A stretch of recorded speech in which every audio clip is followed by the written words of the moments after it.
All right, let's get you a live look at Capitol Hill this morning, 7:11 there, and both the House and Senate are in recess, though, so it's a bit quiet. Some House Democrats are using this break for what they're calling a day of action.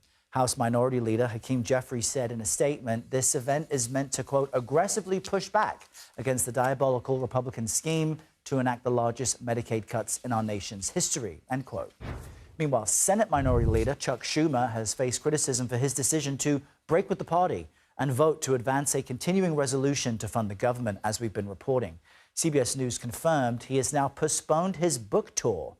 While his rep isn't saying the two are connected, she did confirm the move was due to security concerns. CBS News congressional correspondent Nikole Killion joins us from, I think, what might be a quiet Capitol Hill to talk more about this. Nikole, good to see you this morning. Senator Schumer voted in favor of that spending bill. Is it truly having an impact on his standing within the party as a leader?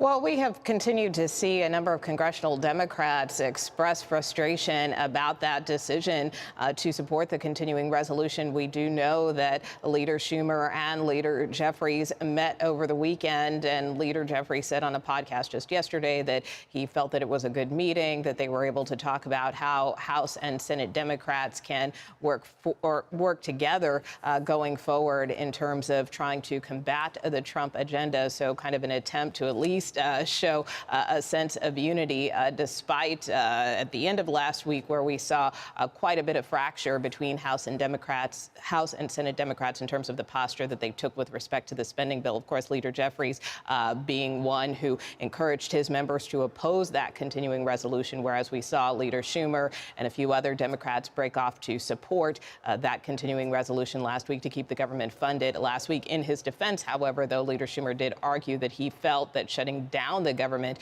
was a worse option than backing the spending plan, despite Democrats' reticence to do so. And we heard Democratic Congresswoman Alexandra Ocasio-Cortez criticize Schumer publicly for this. On our screens, we were just looking at some of the Democrats who voted for the spending bill. What are they saying about their reasoning for getting behind this? Is it in line with what Schumer laid out?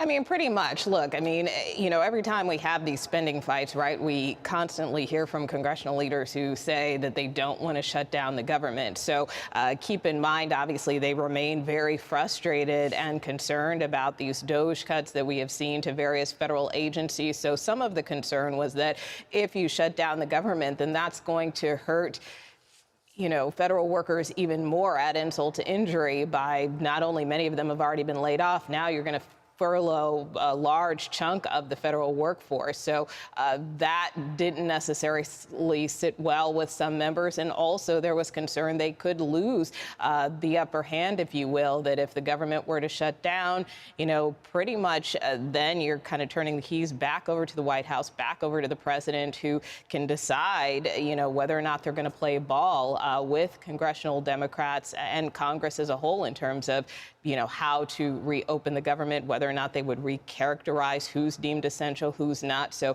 it just was going to be a bigger problem in Leader Schumer's view and some of these other Democrats' views to try to shut down the government versus just holding their nose to keep it open in the interim. Yeah, very, very interesting points there. Nikole, thank you very much.